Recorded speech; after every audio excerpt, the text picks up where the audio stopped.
Radio. Va ora in onda Centro Ronchi.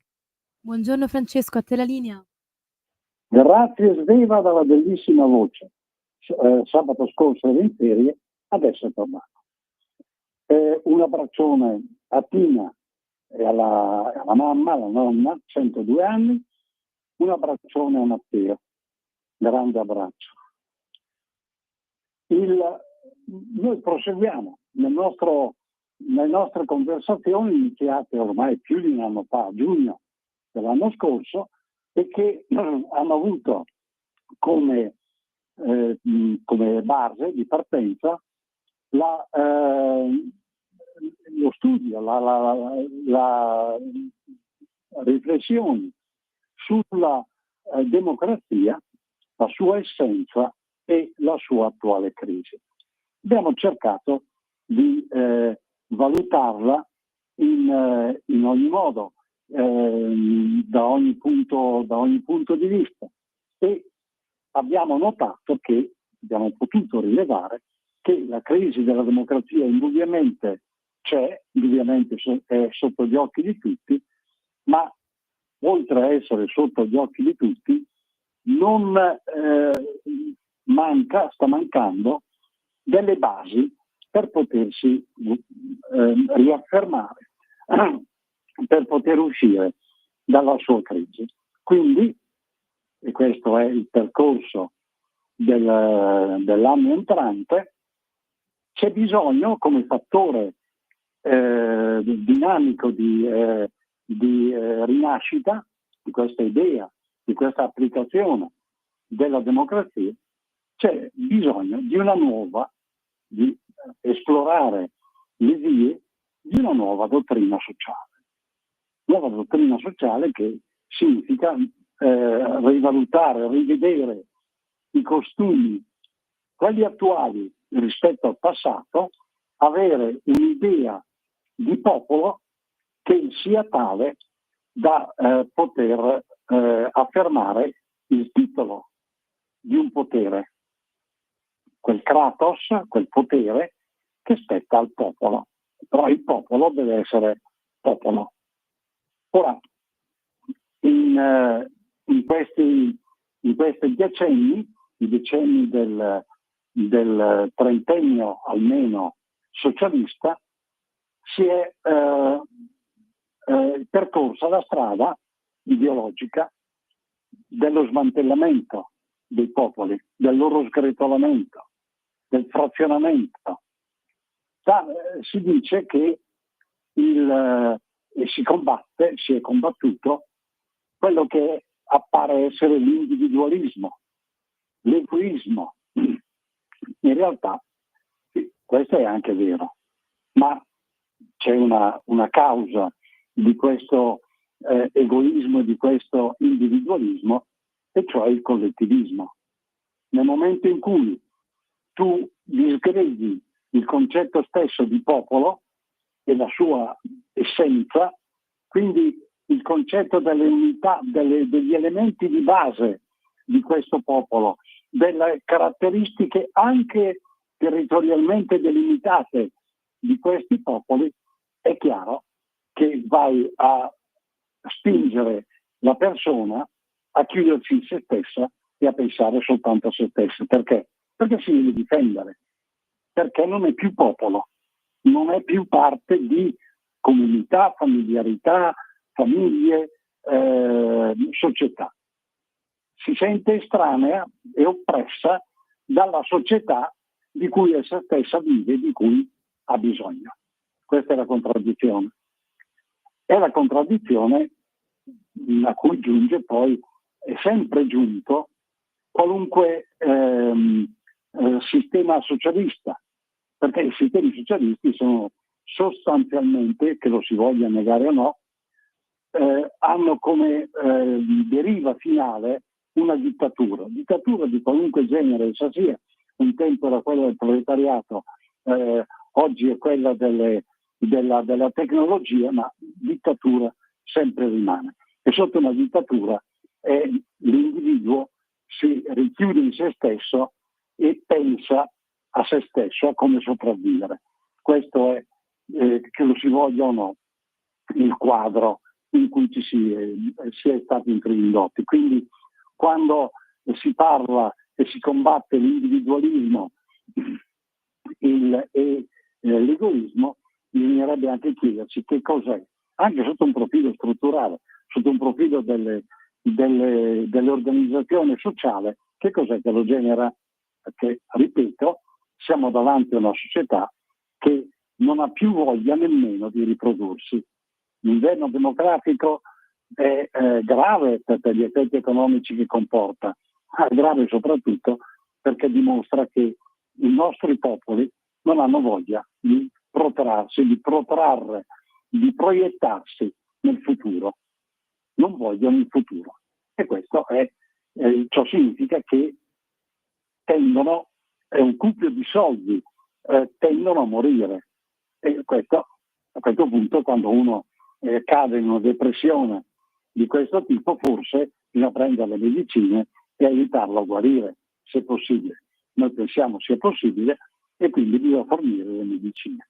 Le medicine sono il rivalutare, il rivedere i principi, i valori e il senso dello stare insieme ai diversi livelli, ripeto, l'amicizia, la familiarità, gli amici, i familiari, la famiglia come nucleo, le associazioni, le comunità, i loro rapporti con le istituzioni, avendo la consapevolezza che le istituzioni devono essere al servizio di queste formazioni naturali e non essere loro a comandare, come è nella teoria socialista, e a dirigere in quanto illuminate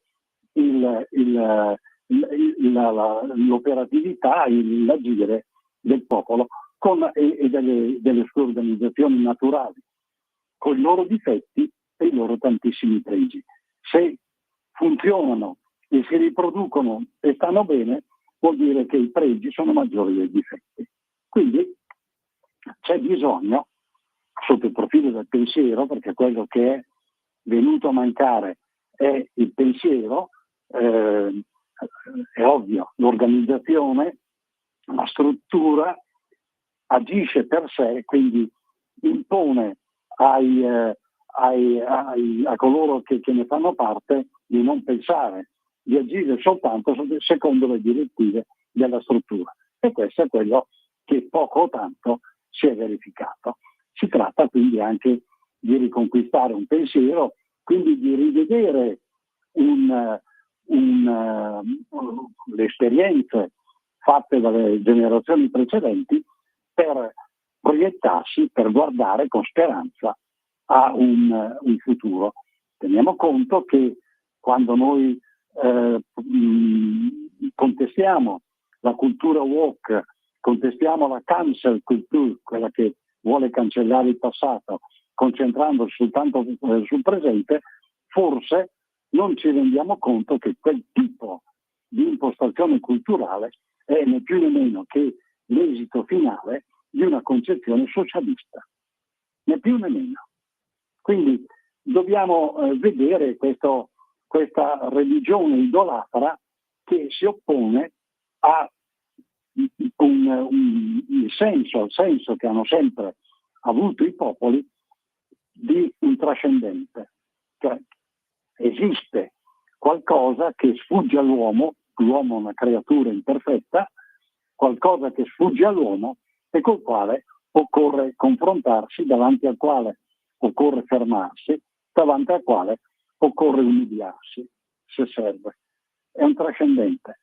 La concezione socialista che ritiene di avere la verità in tasca, cioè che la verità appartenga all'uomo, la concezione socialista nega questo bisogno, questa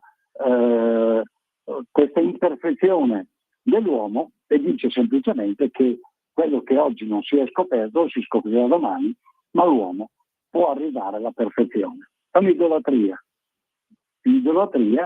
rispetto a una percezione che l'uomo non si è creato da solo, l'uomo non è in grado di sussistere da solo. Gli stessi disastri naturali che purtroppo ogni tanto ci colpiscono ci dimostrano che l'uomo non è in grado di regolare un fico secco.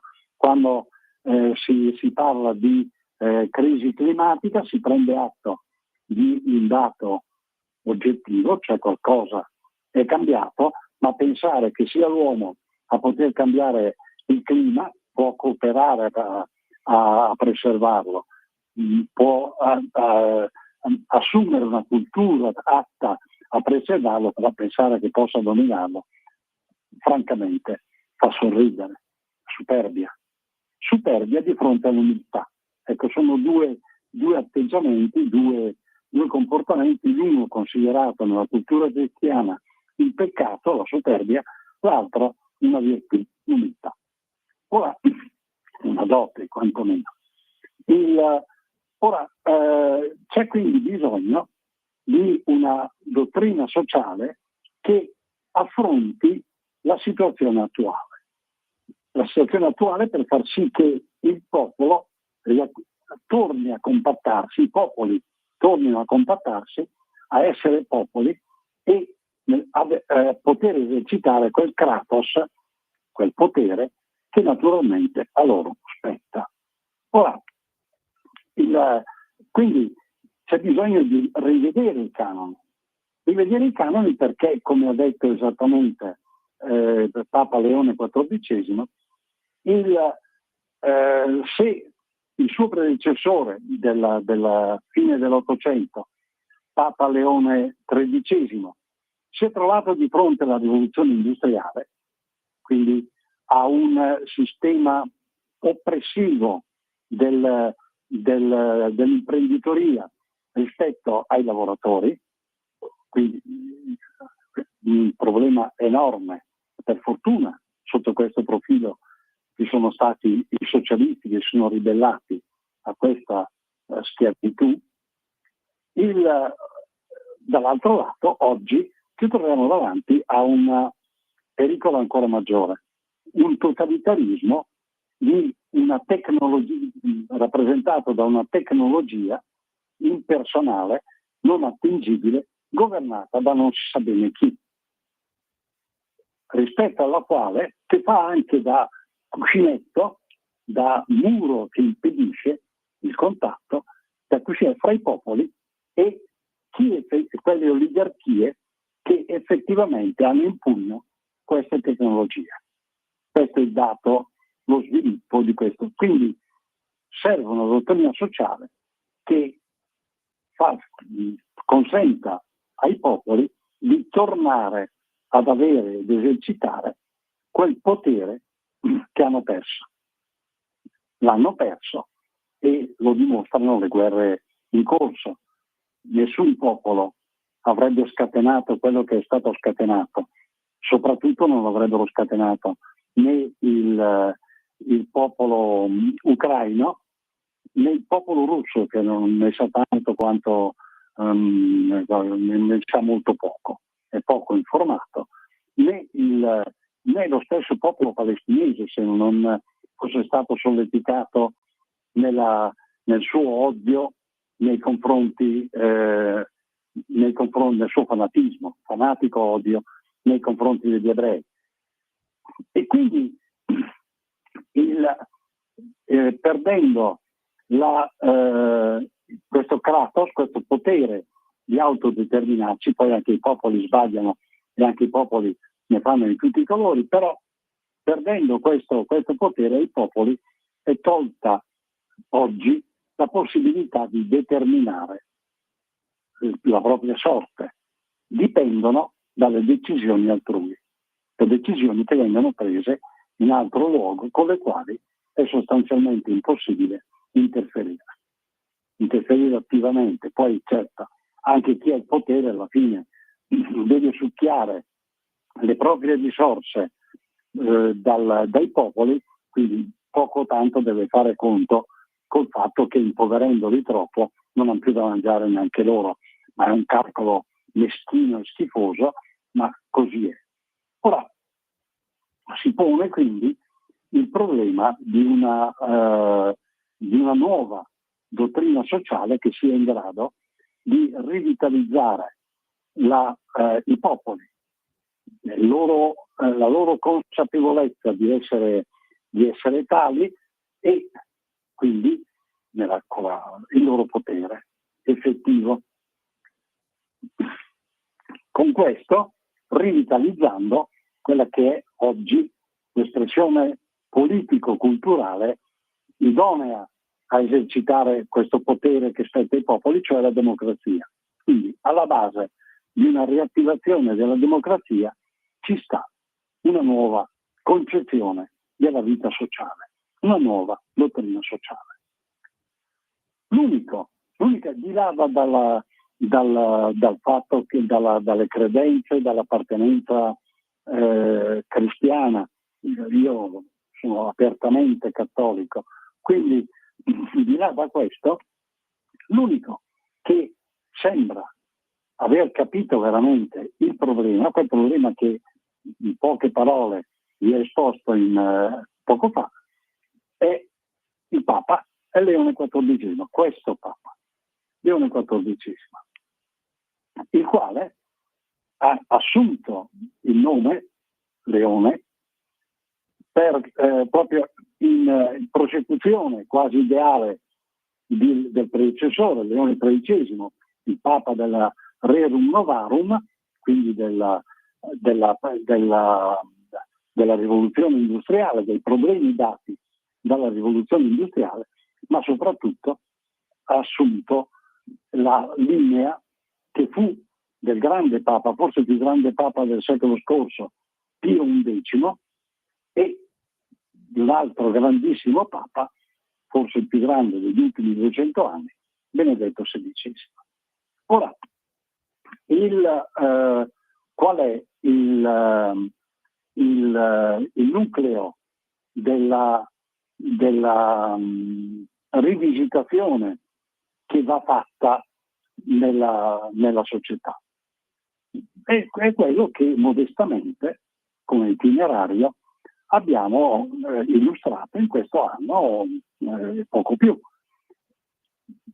E anzi, sotto questo profilo, fa piacere sottolineare che durante questa settimana, la settimana scorsa, anzi questa settimana, perché siamo a sabato, durante questa settimana, per la prima volta dopo tanti anni, è stato ricevuto in Vaticano proprio da Papa Leone XIV Matteo Salvini. È stato ricevuto e quindi non è più un paria, non è più uno che non può valicare le soglie della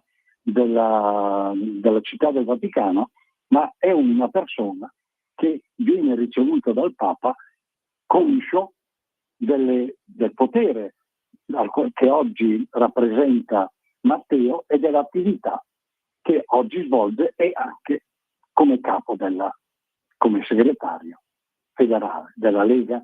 Ora lo riceve perché? Perché la linea leghista è una linea tutto sommato apartitica, anzi al di là del tutto sommato.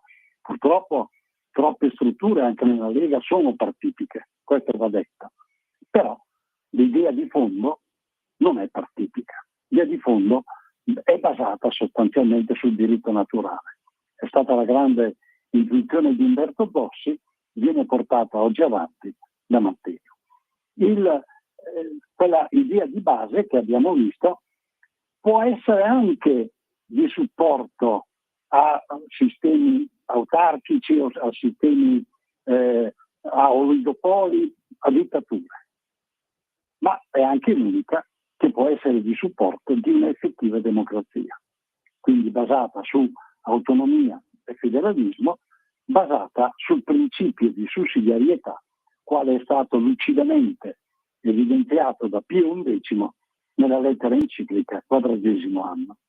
Ora, qual è nella sostanza oggi il problema davanti al quale una nuova dottrina sociale deve essere in grado di proporsi?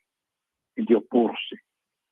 È la drammatica scelta fra il protagonismo dell'essere umano come tale, essere umano che è capace di razionalità, che è capace di arte, che è capace di spiritualità, e l'uomo soggetto alle macchine. Soggetto alle macchine che sono manovrate da non si sa chi e secondo criteri che non si conoscono. E oggi è questa la scelta. Il bivio è questo qua. L'uomo ha come, proprio per non chiuderci in un egoismo, individualismo che vengono combattuti in modo, a mio avviso, sbagliato, che è però quell'individualismo, quell'egoismo sono l'anticamera dello schiavismo, della schiavitù, perché è l'ultima risorsa che si ha per difendersi da un qualcosa di potente che ti aggredisce e che ti sovrasta. Anziché essere al tuo servizio, quella struttura, quell'insieme di strutture fa di te uno schiavo e sei tu al suo servizio.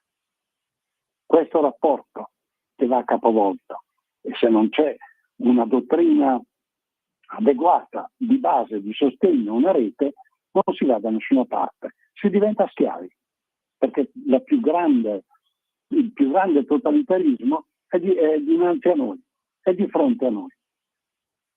Quindi guardiamo, si parla di intelligenza artificiale, benissimo, guardiamola.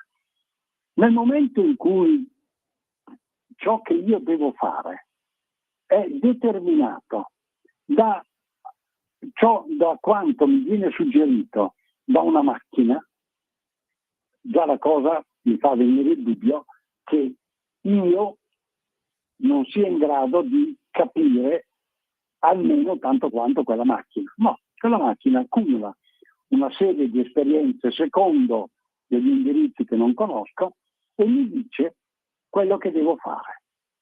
Al momento non faccio fatica, quindi pur non avendo fatto la fatica di studiare, di pensare, di acculturarmi, di criticamente valutare quello che ho studiato, bellissimo, una cosa stupenda. Sono un ignorante, questo qua, pongo una domanda e questo qua mi risponde. Perfetto. Abbiamo l'umanità perfetta, no? Abbiamo l'umanità perfetta. Abbiamo il robot perfetto. Cioè l'uomo mi diventa, anche se non è meccanizzato, ma mi diventa il robot perfetto. Cioè quello che esegue esattamente ciò che la macchina gli suggerisce. Ma la macchina che cosa suggerisce? Suggerisce ciò che le è stato immesso, ciò che le è stato dato. Quindi è un sistema conoscitivo fine a se stesso, perché se nell'ipotesi l'uomo non attiva la sua intelligenza, la sua capacità creativa, la sua spiritualità, le sue offerte anche irrazionali all'altro, se per ipotesi questo, come ipotesi di studio, questo non avviene, quella macchina si ferma. Di fronte a nuove esigenze, che sono sempre nuove, sempre diverse, la macchina nel tempo non è più in grado di rispondere. Quindi vediamo che è un sistema fallimentare, è un sistema di negazione dell'umanità. Però occorre vincere quella che è la pigrizia sostanzialmente dell'uomo. Cioè c'è la risposta bella e pronta, non ho fatto fatica ad acquisirla, però attenzione, non ho neanche le capacità e le conoscenze per poterla eventualmente contestare. La devo prendere per quello che è. Divento un robot. Questa è la sfida. Allora, che cosa serve? Adesso siamo giunti quasi al termine della nostra conversazione, quindi ne parleremo sabato prossimo. Che cosa serve per poter affrontare questa situazione? Servono strumenti culturali che da soli non riusciamo ad acquisire. Occorre riattivare innanzitutto il circolo culturale fra le persone, la comunicazione tra le persone, la capacità di dialogare nel senso di scambiarci idee e saperle criticare a vicenda per giungere a una sintesi. Giungere a una sintesi perché prima o poi anche l'intelligenza artificiale ti dà risposte sbagliate. E lo vediamo. Quindi c'è un problema di verità che va addirittura, che riprende, rivitalizza il problema culturale, il problema della scuola, il problema della famiglia. Ecco, sono tutti argomenti immensi che nel tempo, nelle settimane prossime di questo anno che ci attende, valuteremo a Dio piacendo. E a Dio piacendo vi saluto e ci rivediamo, ci risentiamo sabato prossimo alla stessa ora, alle 10. Avete ascoltato Centro Ronchi. Stai ascoltando Radio Libertà. la tua voce libera, senza filtri né censura. La tua radio.